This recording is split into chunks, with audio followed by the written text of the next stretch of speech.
So things are really starting to heat up in this year's WNBA's Commissioner Cup. Of course, the Eastern Conference, we already know what's happening. The New York Liberty will advance and be one of the teams moving on to the finals where they can, of course, enjoy that nice, sweet cash prize. The heck?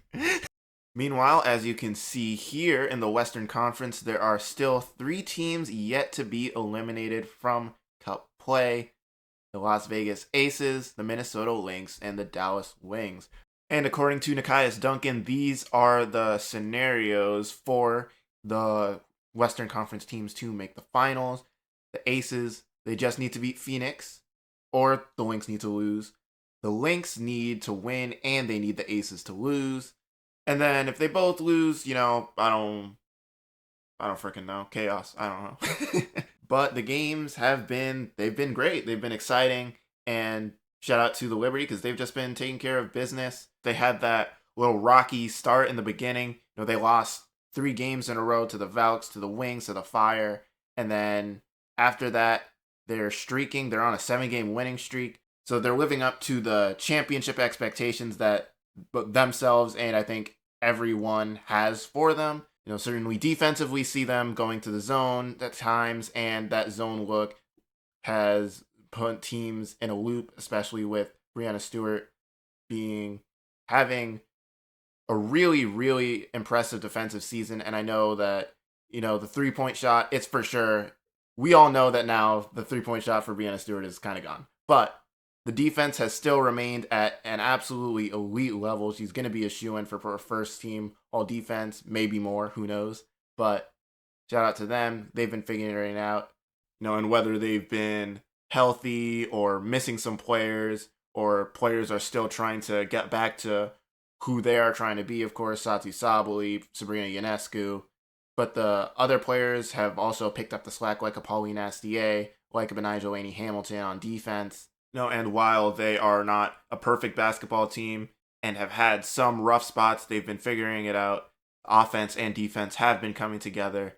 And via Basketball References, offensive rating and defensive rating, they have a top 3 offense, they have a top 3 defense.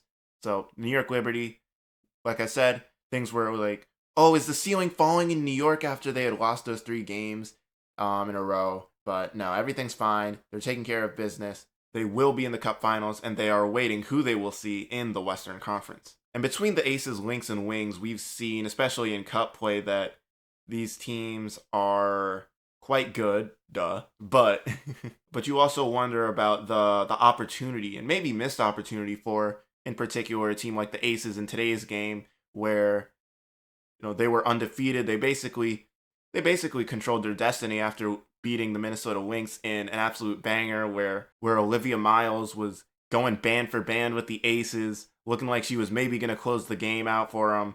Did not quite do it. Ended up taking that last 3, which ended up missing. Even although prior to that, late in the game, she was coming up clutch for them. And then, of course, the Lynx in today's game absolutely blew the brakes off of the Portland Fire. It was not right what they did. And we see, once again, the Minnesota Lynx, they are just a machine that keeps on rolling, keeps on humming, and anyone at any given moment can go off. Some days it'll be all their games, but Courtney Williams, Natasha Howard, Olivia Miles, Kayla McBride, they're all capable of going off for you in a game. And it was Kayla McBride, especially in the early going of this game to start. And I will not stop singing the praises of what I am seeing from Nia Coffey defensively. Like, I don't know if I'm gonna make like an all underrated team or an all like role player team for the WNBA, but Nia Coffey would absolutely make that list, be on that team, because she is putting up a crazy defensive season that absolutely needs to be talked about and should be and will be rewarded, I assume. But yeah, Nia Coffey, one of the best role players. She's awesome. But just going back to the Lynx in general, you see Olivia Miles making a name for herself and potentially being an MVP candidate for this season. And like I said, you saw that against the Aces game and in every game, honestly, where she's just fearless and taking it to the rack. Change of pace, acceleration, not afraid to try a layup attempt on absolutely anyone, even Asia Wilson.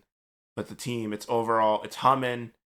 And it's, like I said, it's a machine. The offense, the defense, everything is also, I think the Lynx are also like a top 5 offense, top 5 defense via the offensive and defensive ratings. So they're absolutely, I mean, I said it before, but once they get feedback, that is a scary, scary team. However, the Las Vegas Aces did beat that scary team and had an opportunity, like I said, to secure their destiny in the Commissioner's Cup Finals to face the New York Liberty for a second time, because they faced off in, what was it, 2023? So could have been, and the cup rematch is still on the table, but that could have been secured today. And this was the second time they played against the Dallas Wings. And this time it was not as close as the first game. They got friggin' blown back. They got blown out. And it was a blitz by everyone on the Dallas Wings. Jessica Shepard, Arike Ogunbowale, and AZ Fudd. They all took turns blitzing them. And it's not even like Paige had the craziest game, and she finished with 10, 5 rebounds, 7 assists. But of course, it doesn't account for the fact that Paige's gravity, just having her on the floor, can open up for the team. But overall, the Wings just beat the brakes off of the Aces, and they had nearly 60 at the end of the first half. And that is one of the weak points or points of contention for the Las Vegas Aces, is their defense. Of course, they have A'ja Wilson, who has won however many Defensive Player of the Years. They have Jackie Young, commonly considered a great two-way player. However, the overall team defense just seems to not quite get to, I'm sure, where they want it to be. And it showed up in this game. And of course, the Dallas Wings, I mean, the great thing about the Dallas Wings and what should be there game in, game out, there will be a prolific offense when you have the system that they run, and they have Paige, AZ, Arike flying off ball screens down and whatnot, and Jessica Shepard feeding them the ball. But in this game, we also saw transition, early offense. We saw, and I will talk about her more, Awak Kuier, who is running the floor and just being a really, really good transition threat for them. And what Awak did, especially defensively, and we saw certainly in the first matchup against the Las Vegas Aces, and in general, actually, especially because Wings fans will not be quiet about the impact of Awak Kuier, and I understand why. That impact is loud defensively, even though she may or may not pick up a bunch of steals or blocks. In this game, she finished with 2 steals, 2 blocks, so did show up in the box score. But she's tall, she's long, capable of stunting, recovering, having a good ability to alter shots.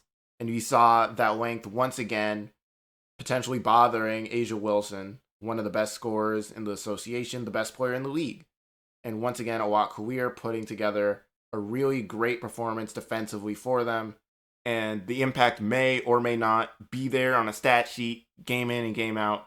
But watching the games, that impact is loud, and she is extremely, extremely good. And I saw a tweet from Bong on Twitter. I was like, or is it what? If the Wings defense is above average by the time the season ends, Awak should win DPOY, which, I don't know. I mean, maybe? I don't know. But I understand the case. DPOY, not too sure, but I understand the case. And she does move the needle. Absolutely she does. We also saw some Shug Sutton minutes, who just got picked up by the Wings. Who knows if she'll stays? If not, I don't know, but she looked active on defense today. I will say that. Also in this game, we saw, more so in recent years, the Aces have gone to a switching defense. And even though, of course, their guards, like a Chelsea Gray, are good at guarding players taller and bigger than them, but we see that Jessica Shepard is able to take advantage of that scheme and the play finishing, mismatch abusing, very strong finisher. And especially if you're putting those smaller guards on her, she has very little issue backing them down to basically a layup or a foul, where she shot 10 free throws today. So that's a big advantage that they have there as well. Along with, like I said in this one, a good Arike game and a good AZ Fudd game.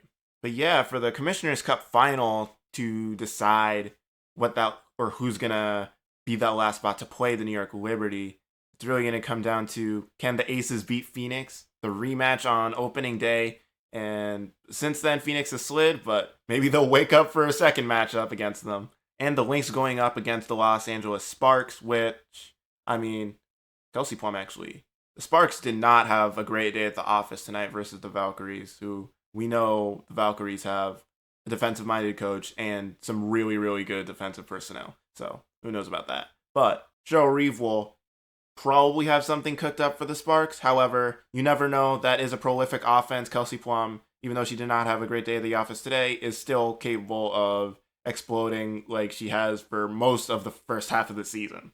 But yeah, the Commissioner's Cup is also a very interesting thought experiment into how much does winning the Commissioner's Cup correlate to future success, which is the big one, winning the WNBA championship.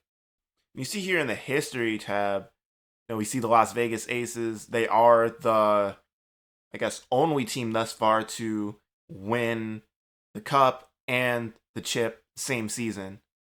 But in 2023, we saw New York Liberty versus Las Vegas Aces. That was the matchup in the finals. 2024, Lynx versus Liberty. That was the matchup in the finals. And the Fever went out in round 2, or the semifinals last season.